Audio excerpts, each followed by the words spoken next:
항생제가 나오기 전에는 우리 어떻게 살았어요? 많이 죽었겠죠. 많이 일단은. 죽었어요. 2050년대 정도 오면은 3초에 한 명씩 슈퍼박테리아로도 죽을 수 있대요. 만약에 우리가 이 싸움에서 잠깐 정신을 놓는다면 항생제가 개발되기 전의 시대로 돌아가게 될 수 있는 거죠. 세균과 인간과의 싸움.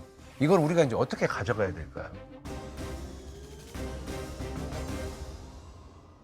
인생 첫 항생제 기억납니까? 마이신. 아니, 그러니까 언제였어요? 아, 그건 모르죠. 나도 대략. 모르는 사이에. 내가 근데 생각하고 먹은 거는 초등학교 때였던 것 같아요. 할머니도 그렇고 할아버지도 그렇고 마이신 그러니까 이때 마이신 먹어야 되는 거 아니야? 라고 생각을 했었던 게 있었던 것 같아요. 저도 학교 다닐 때. 저도 어렸을 때, 초등학교 때, 고래 잡으러 갔을 때, 예, 꼭 먹자고 반드시 먹어야죠. 반드시 먹어야 되는. 그러면서 이제 항생제를 먹어야 상처가 잘 아무는구나 라는 거를 그때 좀 깨달았던 것 같아요. 그 전까지는 몰랐어요, 사실. 맞아요. 다들 잡으셨.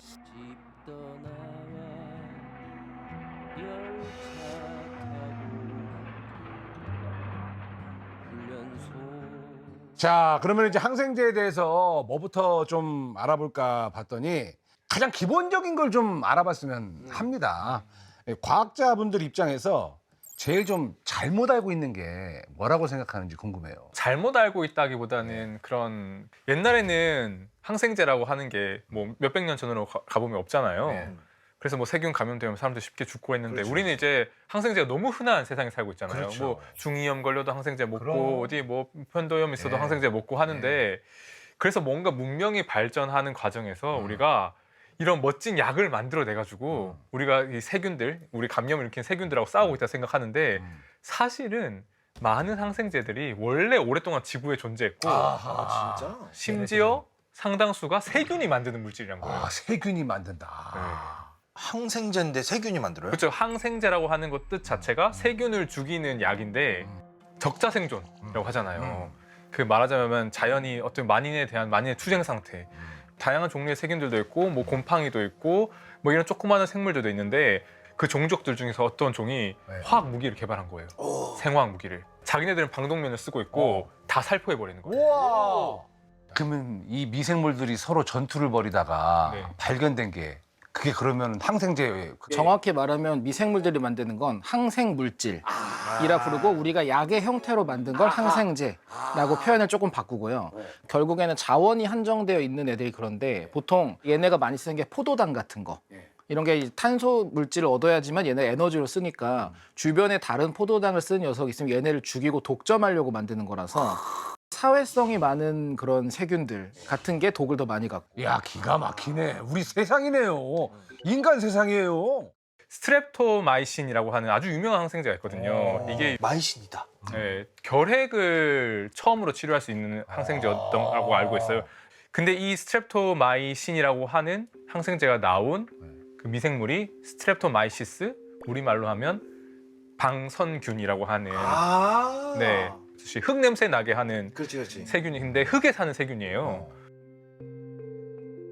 흙을 생각해 보시면 온갖 사실은 생물들이 싼 똥들, 온 미생물들 다 모여 있으니까 땅 자체가 말하자면 엄청난 그 경쟁의 무대인 거예요.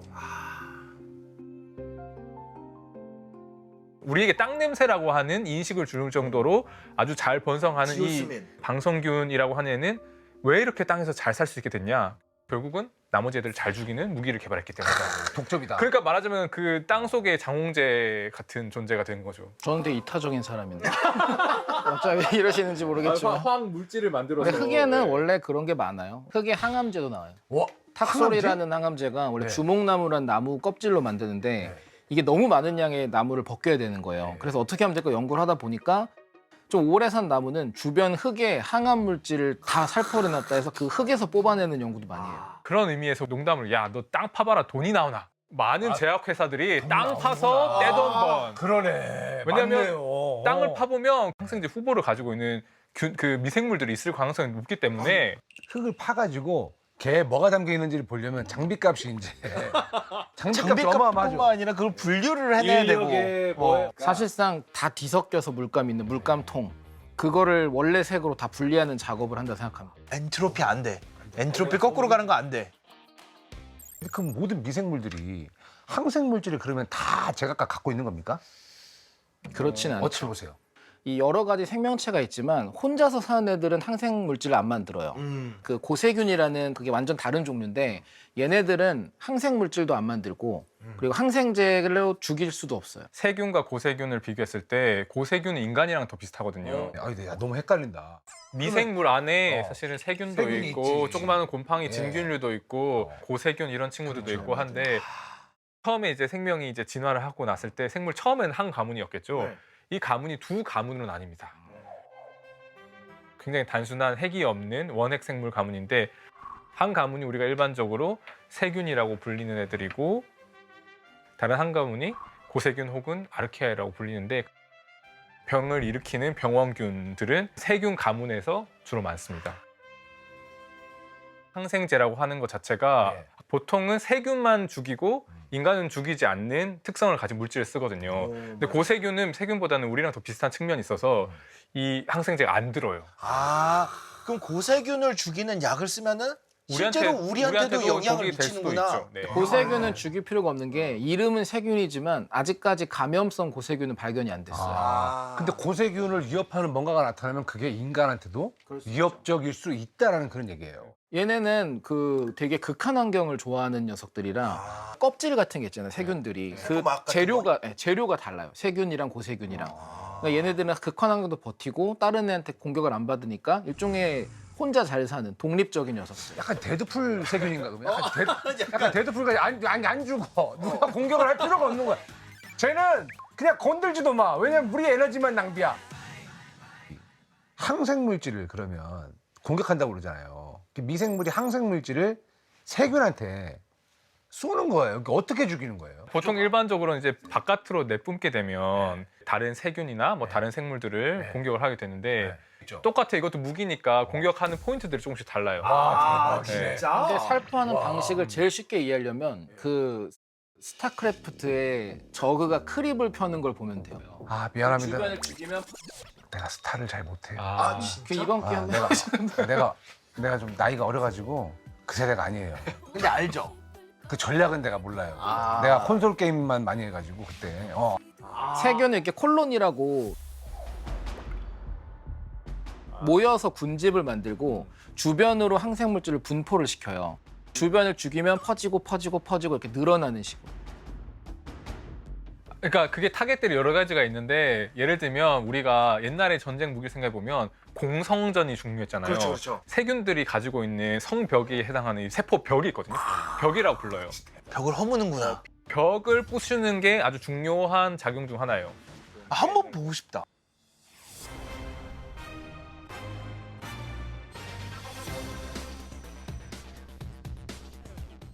이거 쉽게 생각하면 우리 피부라고 보면 돼요. 그러니까 세포의 겉껍질 부분을 우리가 세포벽이라고 부르는데 여길 뚫리니까 인간이라 치면은 우리 피부가 터져가지고 속에 있는 게 새 나와버리는 거예요.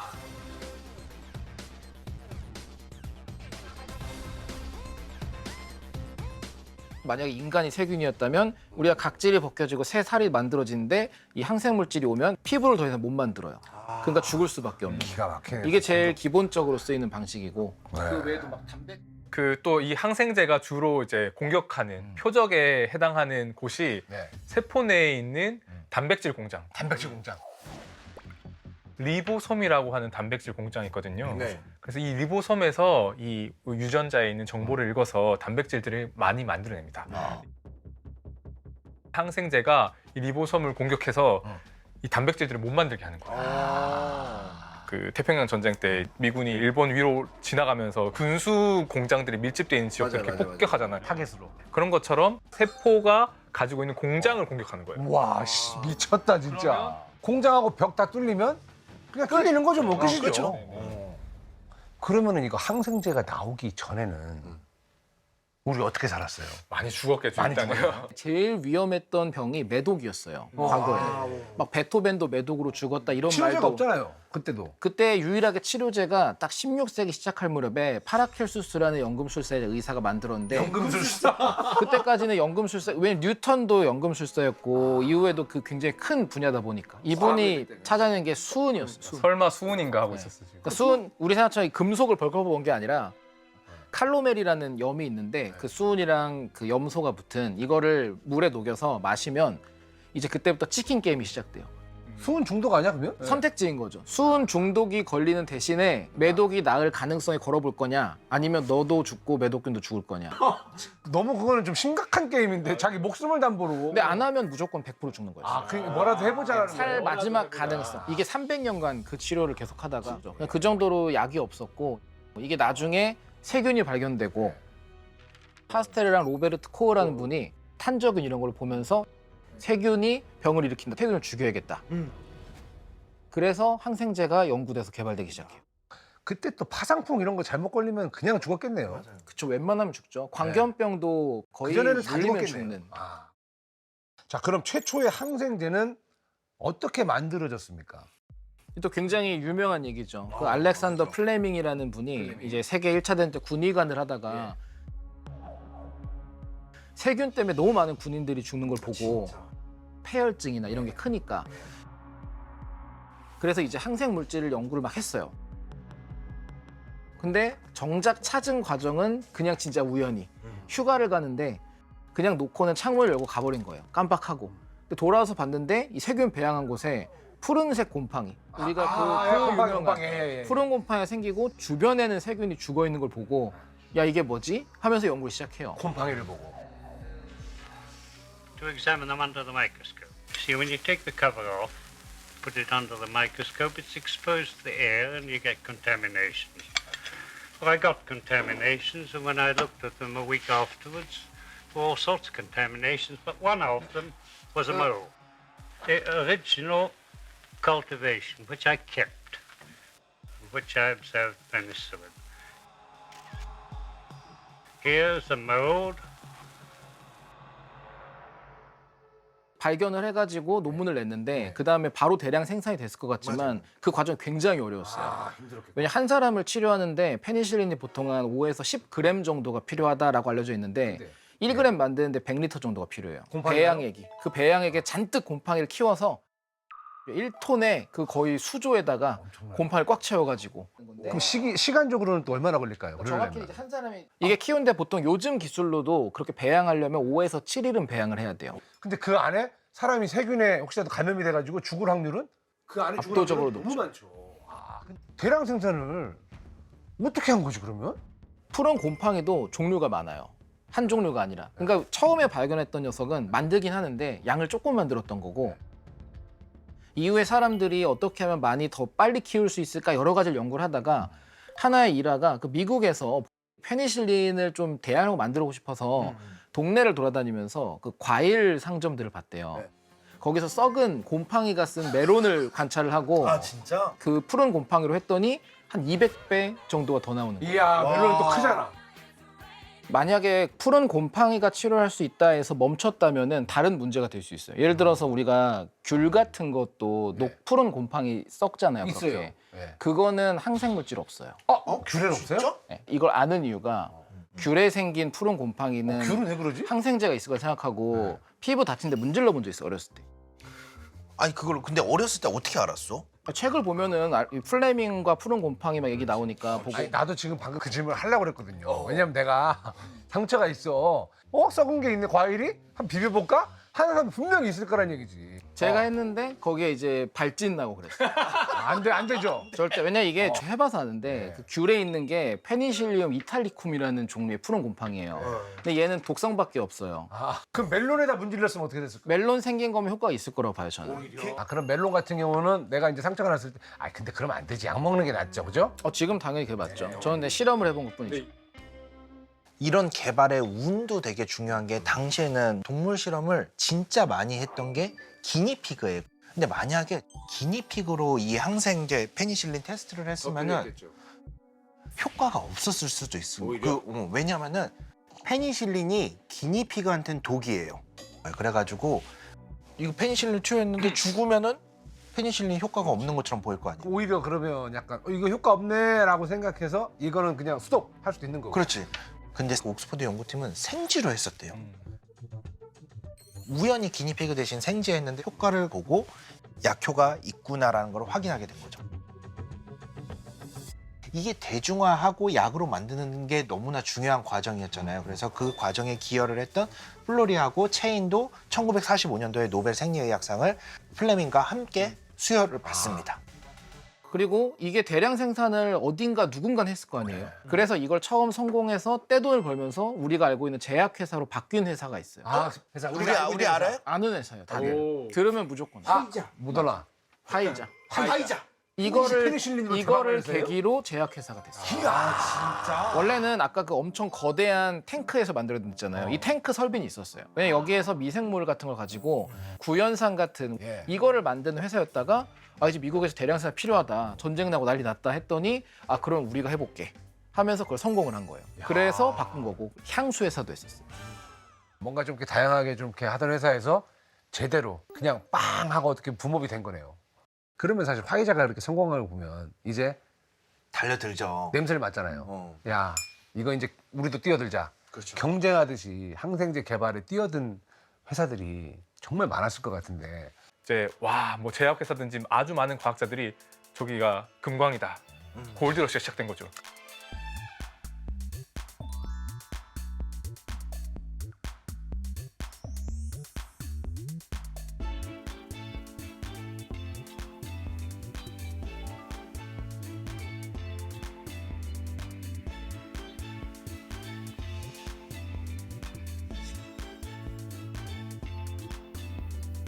이게 연결돼 있는 사람이 또 많아요. 근데 우리가 페니실린을 플레밍이 찾았지만 화학적인 입장에서 어떤 식의 구조로 생겼을까는 몰랐었어요. 그렇죠. 이거를 발견한 사람이 도로시 호지킨이라는 사람인데 호지킨. 이분은 우리랑 친숙한 인슐린. 인슐린의 구조를 처음 발견해서 또 노벨상을 받은 분이에요. 인슐린을 발견한 분이 어떻게 생겼나 이 구조를 알아야 우리가 만들든 써먹든 하니까. 그러니까 페니실린은 고리가 2개가 붙어 있는 구조예요. 핵심은 고리 2개예요. 예. 근데 하나의 고리는 되게 불안정해가지고 깨지고 싶어하는 놈이고 하나는 얘가 안 깨지게 잡고 있는 거예요. 와. 그러니까 깨지고 싶어하는 애를 얘가 안 깨지게 잡고 있는 거예요. 그래야지 저 친구다, 우리가 친구. 먹든 집어넣든 할 때 괜찮잖아요. 이 사각형 고리를 베타락탐이라고 부르는데 이게 페니실린의 핵심이에요. 우리가 화학 물질이나 이런 거 구조들 보면 보통 육각형이 제일 많아요. 네, 육각형. 왜냐면 육각형이 제일 안정해요. 그래서 우리가 다 육각형의 남자라는 얘기 듣잖아요. 그런 거 육각형이 가장 안정적인. 그렇지. 예, 아우 좋다. 육각형보다 작으면 억지로 고리를 막 이렇게 연결하는 거라 오각형, 사각형, 삼각형으로 가서 잘 깨져요. 그래서 우리가 이게 페니실린의 핵심이에요. 네모 모양의 고리인데 근데 얘가 들어가서 세균이 있는 효소를 만나면 공격을 받아요. 고리 불안정한 놈을 때려요. 이게 깨지면서 세균이 갖고 있던 데 철컥 연결이 돼서 고장을 내요. 다시는 못 복구하도록. 내가 이 모양을 하고 있는데 갑자기 부러져가지고 그냥 너를 이렇게 지덕 잡는 거야. 같은 거, 지덕 지덕. 같은 거구나. 자기는 부서지면서 널 와. 확 그냥 묶어버리는. 그러니까 사람들은 이제 그 고리가 있으면 이거 세균을 죽일 수 있겠는데 하면서 이 고리를 넣으면서 구조를 바꿔서 만들고 그리고 페니실린도 종류가 여러 가지가 있어요. 되게 페니실린이 뭐 G, 페니실린 V 이런 게 있는데 G라고 써 있는 거는 우리가 못 먹어요. 얘는 주사로만 넣어야 돼. 진짜? 네, 근데 V라고 써 있는 건 위에서 버틸 수 있어 먹을 수가 있어요. 그걸 알려면 이제 화학 구조를 알아야 되고 그게 페니실린 핵심은 사각형 고리, 베타락탐이라는. 이것도 알아놓으면 좋을 것 같아요. 페니실린까지는 사람들이 많이 알겠지만 어떻게 죽이는지. 그렇지 어떻게 죽이는지 이런 거 와인 먹으면서 얘기하면 좋아할 것 같아요. 그렇지, 예, 아우 좋다. 베타락탐. 항생제가 근데 이제 뭐 그런 걱정을 좀 하잖아요. 세균만 공격하는 게 아니고 내 몸 안에 좋은 세포들까지 같이 다 공격해서 죽이면 어떡하냐. 나는 그런 약간 좀 질문도 좀 해보고 싶어요. 그렇지. 예, 어떻게 생각하세요? 항생제 개발 과정에서 되게 중요한 게 그 물질을 우리 몸에 넣었을 때 우리 몸은 부작용 없이 세균만 죽여야 되잖아요. 예. 그 단계에서 많이 걸러져요. 네. 걸러진다? 네, 많이 걸러지게 되죠. 네. 세균에게만 있는 뭔가를 건드리는 혹은 인간과 굉장히 다른 무언가를 건드리는 거예요. 주요 공격 타겟이 두 개라고 말씀드렸잖아요. 하나는 성벽이고 하나는 공장이라고 말씀드렸잖아요. 성벽에 해당하는 그 구조가 우리 인간에게는 없어요. 그래서 세균은 보통 펩티도글리칸이라고 좀 어려운 이름의 성벽을 가지고 있거든요. 펩티도글리칸. 네, 근데 이 베타락탐이라고 하는 고리가 공격하는 게 바로 그 성벽이에요. 그 성벽을 네. 만드는 일꾼을 공격해. 맞아요. 못 만들게. 무력화시켜서 성벽이 결국 시간이 지나면 붕괴가 되게 만드는 거예요. 그러면 근데 인간에게는 그 일꾼이 없잖아요. 그러니까 얘가 인간에게는 해를 끼치지 않는 거예요. 그 구조까지도. 그게 페니실린이에요. 정확히. 그러니까 아예 그냥 내비를 갖고 있는 거예요. 비켜 뚜뚜뚜뚜뚜 레이더로 가다가 그 공격하려 들면 공격하는. 그렇죠. 기가 막힌. 그러니까 그냥 스쳐 지나가서 공격하려 들만 찾아다니는 거잖아요. 그렇죠. 이게 이제 결국 항생제라고 하는 것이 두 개의 타겟 중에 하나가 공장이라고 했잖아요. 그러면 이 공장은 공격하는 건 괜찮냐라고 했을 때 괜찮아요. 공장은요? 왜 괜찮냐면 지난데요 다시? 세균의 공장이랑 인간의 공장이 상당히 달라요. 특히 뭐가 다르냐면 크기 자체가 아예 달라요.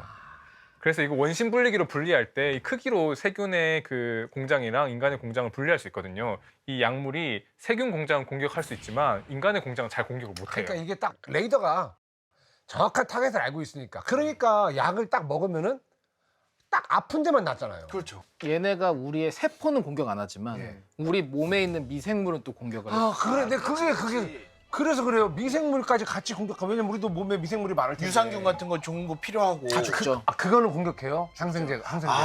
그래서 항생제를 진짜 뭐 잘못 복용하거나 많이 복용하면 설사를 하거나 뭐 구토를 하거나. 근데 상해서인가? 설사나 이거면 다행이고 체질이 바뀌어요. 그렇죠. 진짜? 이제 제가 좀 공부를 해본 적이 있어요. 예. 왜냐면은 그 왜 살이 안 바뀐다. 빠질까. 같이 하지. 왜 혼자 했어? 이게 내가 본 게 뭐냐면 이제 운동을 열심히 하면 빠질 거예요, 솔직히. 식이 조절하고. 근데 운동하기가 귀찮았던 거야. 근데 봤더니 운동을 열심히 하게 만드는 미생물이 있어요. 진짜로? 그래서 쥐를 대상으로 봤어요, 역시나. 그래 운동 열심히 하는 쥐랑 운동을 안 하고 맨날 누워만 있는 쥐를 분석했더니 분명히 다른 미생물이 있었고 여기까지 하면 그냥 뭐 체질 이상이 갈 수 있지만 운동 열심히 하는 쥐한테 항생제를 먹여서 죽였어, 이거를. 미생물을 죽였다. 네, 미생물 제때 게을러져 버린 거예요. 왜 그랬어요? 열심히 살고 있는 애를. 아니 근데 그리고 게으른 쥐한테 운동 열심히 하는 쥐의 대변에서 미생물을 추출해서 넣었더니 부지런해졌어. 진짜? 그거 사람한테도 통하나? 사람한테는 아직 안 해봤겠죠. 근데 개발을 하고 있겠죠. 그래 장이랑 뇌가 원래 이 장내축이랑 연결됐다 그래서 그 기니피그도 쥐는 괜찮은데 기니피그 미생물은 죽어요 다. 그럼 약간 우리 창자를 그냥 깨끗이 청소해버리면 좋을 일은 없을 거 아니에요. 그렇지. 그런 일이 생기고 얘가 비시비를 앓다가 죽을 수가 있는 거라서 그런 건 안 좋죠. 이렇게 막 어떻게 보면 이제 개복해가지고 수술 받고 이러면 항생제를 무조건 먹어야 되잖아요. 없죠. 그래서 요즘 예를 들면 몸이 되게 쇠약한 사람이 수술 같은 거 하는 과정에서 감염 때문에 항생제를 복용하면 장내에 건강한 미생물도 죽잖아요. 그러니까요. 그 사람들이 사망에 이르는 경우가 종종 있는데 그 사망률을 현격하게 떨어뜨리는 방법이 건강한 사람의 똥을 이식하는 거예요.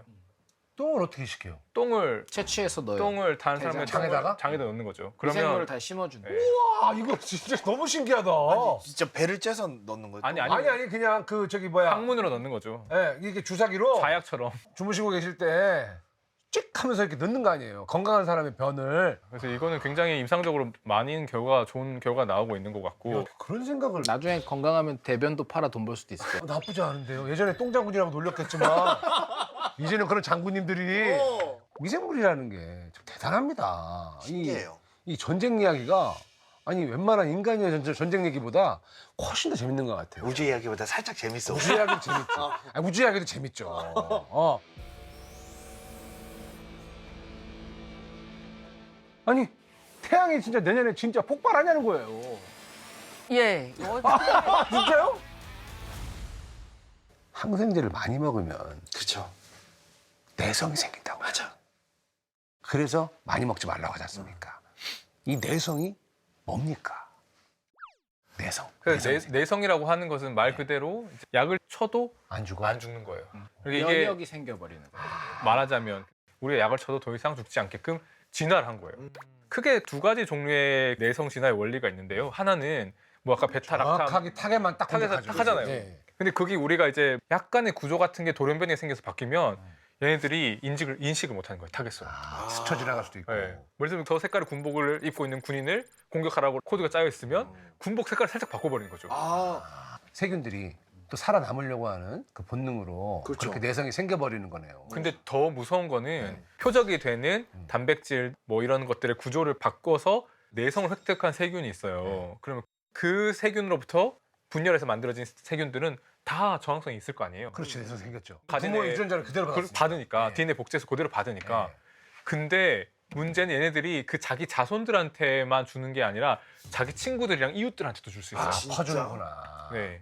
그래서 자기 자식한테 주는 거를 수직적인 전달이라고 해요. 우리가 위에서 아래로 세대로 전달하는 거 수직적인 전달이라고 하는데 네, 이거는. 이 세균들의 세계에서는 수평적인 전달을 야. 되게 잘해요. 야, 여기 좋은 거 있어. 자, 나눠 갖자. 같이 살자. 일로 와봐. 그럴 때는 공생을 하네, 이제.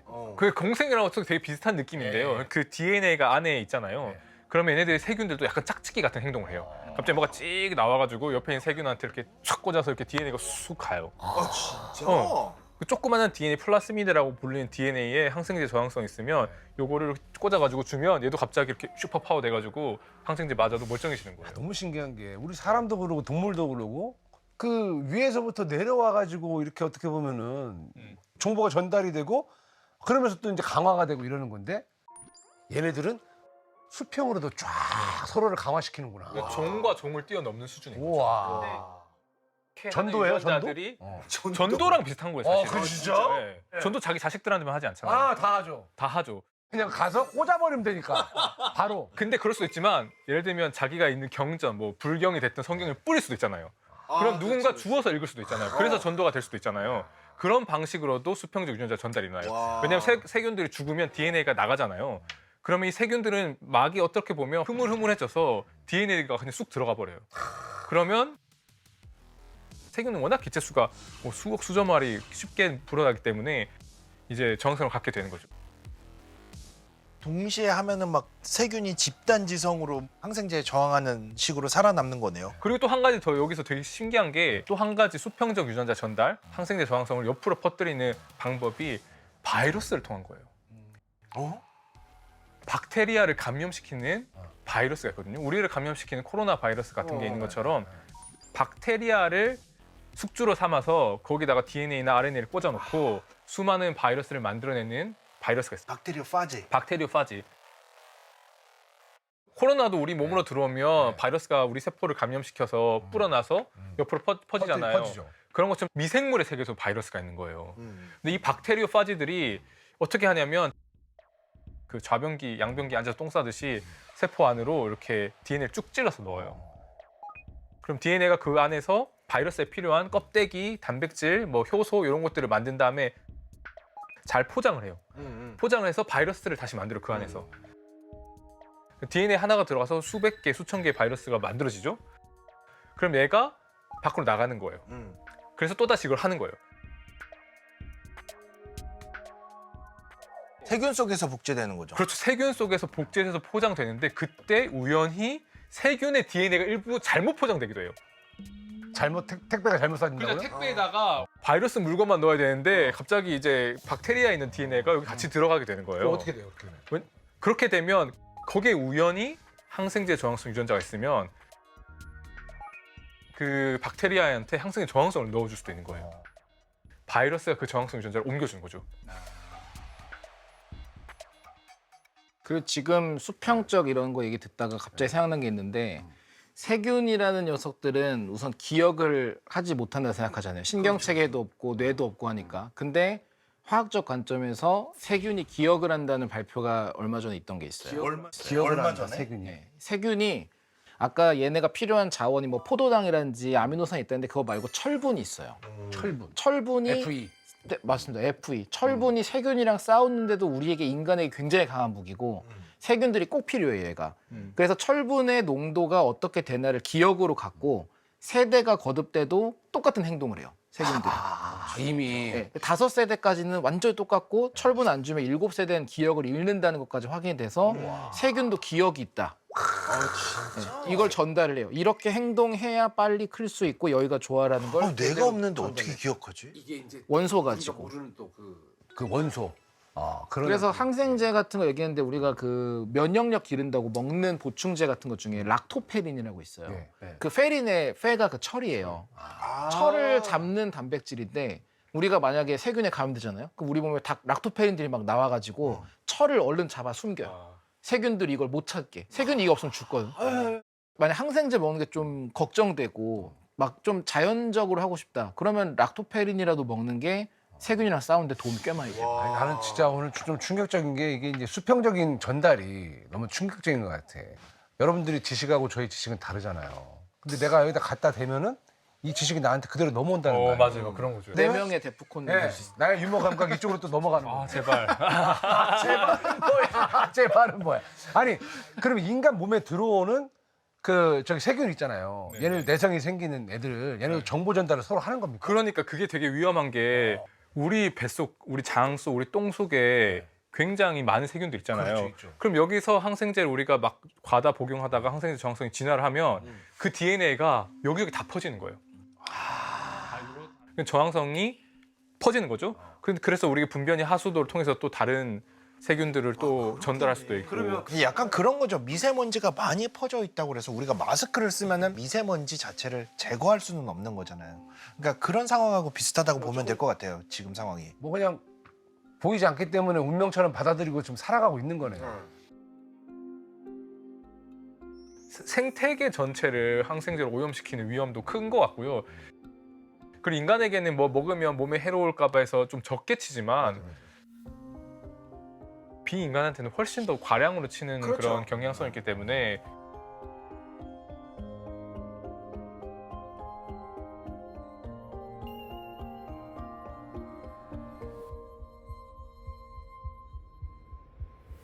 뭐라고 그러죠? 그런 연구도 좀 이제 뭐 되겠죠. 이제 항생제를 좀 적게 쓰고 뭐 다른 방식의 어떤 그런 뭐 저희는 적게 쓰는 것보다 자연에 풀려난 항생제를 분해하는 쪽 연구가 오히려 많아요. 이런 거를 진짜 화학적으로 깨가지고 제거하는 쪽의 연구가 저희 쪽은 많아요. 진짜 의미 있는 거다. 왜냐면 의미 있는 거다. 한강에 괴물? 아니 비아그라 그 얘기 있잖아요. 어디 강가에 물 떴더니 이게 비아그라 성분이 있다고 막 그랬어요? 네, 그런 거 뉴스에 있었어. 나왔잖아요, 그죠? 맞아요. 그런 거 비슷한 거예요. 그러니까 이거를 완벽하게 분해해서 깨끗하게 만드는 그런 것도 되게 중요하겠네요. 생각도 못했어요. 저는 이미 모든 산업이나 사회가 궤도에 올랐다고 보기 때문에 멈출 수는 없다고 봐요. 멈출 수는 없다. 그러니까 이거를 제동을 걸면은 오히려 더 큰 문제가 생길 것 같아서 그거를 처리해서 복구시키는 쪽이 오히려 현실적으로 의미가 있지 않을까. 그래서 되게 아이러니하게도 그러니까 항생제를 우리가 많이 치면 거기에 대한 반작용으로 항생제의 저항성을 띠는 세균들이 병원균들이 이제 진화를 하는 거죠. 어쩔 수 없어요. 그러면 그 균을 잡으려고 또 다른 항생제를 쳐요. 그럼 그 균은 거기에 또 저항성을 진화를 하고 창과 방패의 싸움인 거예요. 그렇죠. 인간과 세균과의 끊임없는 어떤 그런 싸움. 예, 우리는 얘를 또 공격하면 죽은 전우들을 보고 학습을 해서 또 맞는 방어를 계속해서 개발을 하고. 이렇게 이 과정이 몇 번 반복되다 보니까 요즘 슈퍼벅이라고 하는 혹은 슈퍼박테리아라고도 하는데요. 슈퍼박테리아. 네, 일본에서 이 슈퍼박테리아에 감염된 환자들이 집단 사망하면서 우리 보건당국도 비상에 걸렸는데요. 해마다 1,000만 명의 사망자가 발생할 수 있다는 경고가 나왔습니다. 거의 모든 항생제가 듣지 않는 것으로 알려졌습니다. 슈퍼박테리아가 진화하기 제일 좋은 곳이 어딜까요? 병원.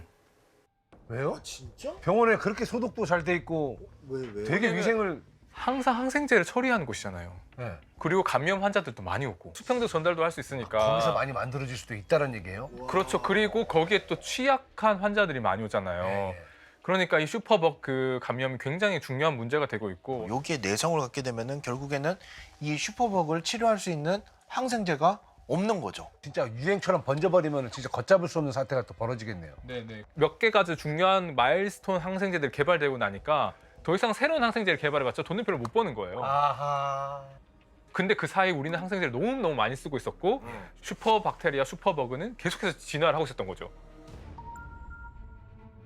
예를 들면 페니실린의 저항성이 있는 게 나오고 그다음에 메티실린이라고 하는 또 어떤 특정 항생제 계열의 저항성이 나오고 티실린을 쳤을 때 안 죽으면 방코마이신이라고 하는 또 완전히 다른 종류의 항생제를 치면 웬만하면 잡혔거든요. 이제 방코마이신에 적응하는 또 균주까지 나오면 얘는 이제 우리가 가지고 있는 여러 가지 항생제로 처리하기 힘든 거예요. 만약에 우리가 이 싸움에서 잠깐 정신을 놓는다면 인류의 평균 수명이 바로 30년은 줄어들 것 같아요. 아, 이거 정말 심각하지만 왠지 또 이해도 돼요. 근데 항생제가 개발되기 전의 시대로 돌아가게 될 수 있는 거죠. 항생제가 안 듣게 되니까. 아마 뭐 세균성 폐혈증으로 다 뜰 거예요. 항생제를 써도 안 죽는 거니까. 야, 어쨌건 이게 좀 대안이 좀 빨리 좀 나왔으면 하는데 아직까지는 대안이 없는 거예요. 왜냐면 저는 좀 만수무강하고 싶어요. 딱 하나의 대안은 없고 지금 우리의 이야기의 논제가 몇 개를 본다면 내성이 생기는 건 결국 전쟁했을 때 전부 다 죽여야 되는데 살아남겨서 그래, 후환을. 다 죽였어야 되는데. 생존자가 적응을 해서 내성을 만드는 거기 때문에 그치. 하나도 남김없이 없애는 거를 계속 완벽히 하면 되는 거고요. 그리고 화학 쪽에서는 얘가 막으면 더 강한 무기로 죽이면 되는 거예요. 그러니까 문제가 안 돼요. 예를 들어 아까 반코마이신 얘기했잖아요. 반코마이신 내성 있는 게 생겼다는 거 우리가 다 알기 시작했어요. 지금 시작한 거는 볼바렌이라는 약간 공처럼 생긴 화학 구조가 있어요. 탄소 10개짜리인데 볼바렌. 이거 양쪽에 반코마이신을 붙여놓은 거예요. 재밌는 게 볼바렌이라는 공이 결합을 계속 바꿔요. 이게 이성질체라고 불러요, 우리가. 분명히 똑같은 원자 개수랑 그건데 형태가 바뀌는 거. 이 하나의 공이 120만 9,700개의 형태를 바꿔요. 진짜? 네. 계속 바꿔. 그러니까 이게 내성을 다 부셔요. 내성을 만든 거를 이렇게 바꿔 때리고 해가지고 또 근데 그거는 그러면 그렇게 뭐 모양이 막 바뀌면 인체는 공격 안 해요? 네, 그 반코마이신 자체인데 그게 붙는 아미노산 위치들을 조금씩 미세하게 바꿔서 끼어 들어가는 거예요. 그 원래 들어가야 되는. 대박인 게 그게 일종의 맞는 키 아니에요. 그러니까. 키 꾸러미를 갖고 있고. 저희 쪽에서는 그걸 그래서 그냥- 트랜스포머라고 불러요. 그거. 그래서. 네, 맞춰서 계속 구조를 바꾸는 그러니까요. 거예요. 너무 신기하다. 물론 이게 만병통치약은 아니고 모든 박테리아를 다 공격할 수 있는 건 아니지만 이런 게 하나하나 개발되면서 목적을 해결하려고 하고 있죠. 그러니까 좋아요. 맞는 키 꾸러미. 미생물들도 이 세균을 죽이는 물질을 만들지만 우리 몸이나 다른 동물들 또 피 속에 병원균과 맞서 싸우는 물질을 만들거든요. 그래서 그걸 AMP라고 해서 안타이 마이크로비알 펩타이드. 그러니까 단백질보다는 작고 아미노산 몇 개를 붙여놓은 그 어떤 물질이 피 속을 떠다니면서 그 병원균들을 공격할 수가 있거든요. 그러니까 얘네들 같은 경우에는 우리가 AI를 이용하면 세균을 잘 공격하게끔 더 잘 디자인도 할 수도 있고. 이거랑 무조건 관련돼서 발전해야 돼요. 제가 옛날에 그 귤 문질렀다 했잖아요. 썩은 귤. 그 다음에 제가 알게 됐던 게 그 우리나라에 사는 물고기가 그 해외 저널에 나온 적이 있었어요. 쉬리. 우럭. 우럭이 왜요? 우럭이 왜요? 우럭이 사는 물이 약간 연안가에 살고 잘 살아요. 여기저기 아무데 다 살아요. 얘네가 세균이랑 잘 싸워. 특히 농농균이라고 되게 위험한 세균인데 이거랑 싸우는 아까 말씀한 AMP라는 게 되게 많아요. 그래서 얘가 세균을 잡는 효과가 여러 생명체에 제일 좋아가지고 그다음 제가 다친 데 회를 붙여본 적이 있어요. 어땠어요? 그건 좀 괜찮았던 거. 그냥 회가 차가워서 그 느낌적인 느낌이었던 거 화상 아니야? 아니었어요 혹시? 아니요, 그건 아니었는데 그래서 지금 이게 어디에나 그런 항균제나 뭐든 될 수 있는 물질들이 있고 아직 우리가 다 안 찾은 것뿐이지 진짜 마스터키 같은 게 어디 있을 수도 있어요. 그렇죠. 자연은 보이지 않는 길들이 많이 있을 것 같고 뭐 여러 가지 기술들이 좀 발전을 하면 큰 돈을 들이지 않고도 그 우럭 회 썰어가지고 올려놓으면은 AI가 분석해가지고 뭐 이렇게 할 수 있는 진짜로. 그런 세상이 좀 빨리 오면 신약에 대한 혁명이 일어나지 않을까라는 그런 생각도 드네요. 제가 좀 좋아하는 새로운 공격 부위였거든요. 그러니까 업계에서 아주 주목받고 있는 전략 중 하나가 약이나 물질을 쓰는 게 아니라 바이러스를 쓰는 거예요. 왜냐면 이게 전략이 무슨 전략이냐면 EJ 전략이에요. 적의 적은 친구. 적의 적은 친구다. 나의 적은 박테리아 세균이잖아요. 근데 이 적의 세균의 적은 나의 바이러스. 친구. 바이러스. 아까 말씀드렸던 박테리오파지. 걔는 우리는 안 잡아먹어요. 그래서 우리가 어떤 항생제를 또 개발한다고 하더라도 뭐 트랜스포머 같은 애는 조금 오래 버틸 수 있지만 결국에는 풀 수 있다고 생각하거든요. 저는 세균들이. 왜냐면 박테리아가 우리 기술보다 빨리 진화하니까. 근데 똑같은 전략을 우리가 EJ 전략으로 이 바이러스를 쓸 수 있는 것 같아요. 왜냐면 바이러스는 박테리아보다 더 빨리 진화해요. 우리는 잘 이용만 하면 되는 거네. 그렇죠. 그러니까 우리가 지금은 인간이 박테리아랑 다이다이 그러니까 전쟁을 전쟁 맞전투. 지금 맞전투를 벌이고 있는데 바이러스랑 박테리아를 전쟁을 하게 만들면 바이러스가 항상 이기거든요. 야야야 여기 뭐 누구 왔는데? 그럼 싸움 붙이는 거야. 글래디에이터 같이. 인간이 진짜 이렇게 보면은 되게 나쁜 사람인데 얍삽하죠. 이간질만 계속 하는 거야. 얍삽하지만 누구나 다 그렇게 이기적이어야 된다고 생각을 합니다. 예를 들어서 우리가 어떤 특정한 우리를 괴롭히는 세균을 공격하는 바이러스를 만들잖아요. 그러면 분명히 박테리아가 얘를 방어할 수 있는 기작이 진화할 거예요. 그러면 그 박테리아를 또 키워서 이 바이러스를 넣어주면요, 얘를 또 죽일 수 있는 애가 선택돼요, 자연적으로. 아. 새로운 애가 출현하면 바이러스 넣어주면 얘를 잡아먹는 바이러스가 선택되는 거예요. 지금 우리가 뭐 아파? 감염 걸렸어? 그러면 당연히 뭔가 화학 물질로 된 알약을 먹는다고 생각하잖아요. 근데 우리 자식 세대에서는 자연스럽게 무슨 박테리아 감염 걸렸어? 그럼 이 바이러스 먹어라고 하는 게 되게 자연스러운 시대가 열릴 수도 있을 거라 생각해요. 바이러스를 약처럼 섭취하는. 네. 아 대박입니다. 저는 사실 되게 이 오늘 대화가 많은 생각이 바뀌게 됐는데 어떻게 바뀌었어요?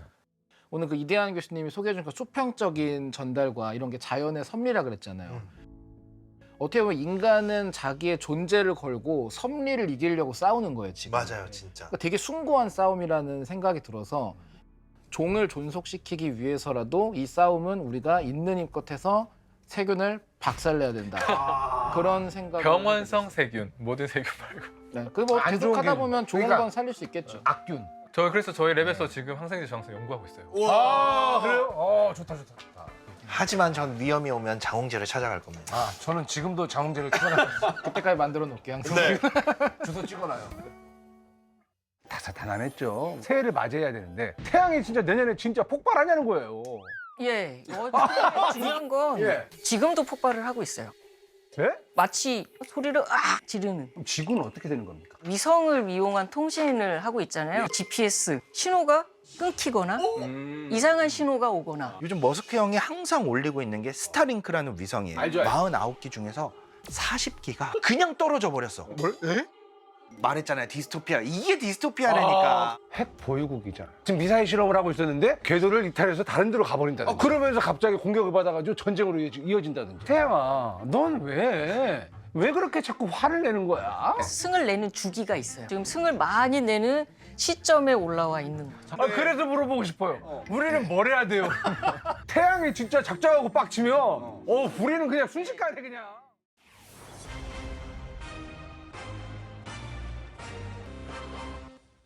내성이 점점 생긴다고 하잖아요. 예, 너무 많이 먹으면. 그럼 이거 항생제를 자꾸 먹는 거는 좀 위험한 게 아닌가? 차라리 그냥 먹지 말까요? 안 먹는 게 나은 건지. 먹을 거면 제대로 먹고 예. 꼭 먹어야 될 상황에만 먹고 하는 게 맞죠. 그래서 이제 병원 가보도 항생제를 처방을 해주잖아요. 그리고 기간이랑 먹을 양을 정해줄 거예요. 이게 이유가 되게 많아요. 왜냐하면 제일 중요한 건 약이라는 게 그게 화학 물질이에요. 얘가 너무 적은 농도가 몸속에 되면 효과가 안 나오고 그냥 묽은 맹탕이 돼버리고 일정 이상 농도가 되면 독이 돼버려요. 우리 몸을. 딱 이 중간 농도만 돼야 돼서 예를 들어 하루 3번 먹으라 그랬다. 그래서 하라는 대로 해야 약효가 충분히 나오고 내성이 생길 여지를 막을 수가 있거든요. 식후에 먹어라, 공복에 먹어라 이게 약마다 제조 방식이 다 달라요. 그래서 내 맘대로 이제 반을 깨서 먹었다. 이것도 깨도 되는 게 있고 안 되는 게 있어요. 아, 진짜? 그러니까 이 병원에서 의사 선생님이 하라는 대로 해야 된다는 거죠. 그래서 처방전이라고 하는 거고. 자연에 있는 거를 어떻게 이렇게 똑같이 만드는 걸까요?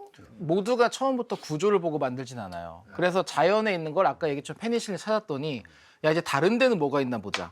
근데 보통 페니실린의 발견처럼 거의 대부분 우연에서 발견이 많이 돼요. 그 모기약 뿌리는 것도 국화에서 나오는 거예요. 국화 중에 제충국이라고 그 벌레들이 안 꼬이게 하는 그 국화 종류가 있어요. 효과를 보고 화학 물질의 구조를 분석을 한 거예요. 그 여기서 구조를 바꾸면서 찾기 시작한 건데 그러니까. 완전히 화학적으로 접근해서 개발된 항생제도 있어요. 여기는 이제 100% 컴퓨터, 인간이 만든. 뭐 퀴놀린이라든지 술포나마이드라고 불리는 그런 종류들은 무슨 효과입니까? 퀴놀린이 DNA를 복제를 못하게 만든. 약간 그 이대한 교수님의 대항마 같은 거. 대양말. DNA 좋아하시죠? 선충 초파리 DNA. 아 그럼요. 노래도 BTS밖에 안 들어요. 아미. 그러니까 우리가 그 DNA가 제일 중요한 거잖아요. 그렇죠. 거기를 고장 내버리면 뒤에 건 다 고장 나는 거예요. 그러니까 인간은 거기를 목표로 계획을 하는 거예요.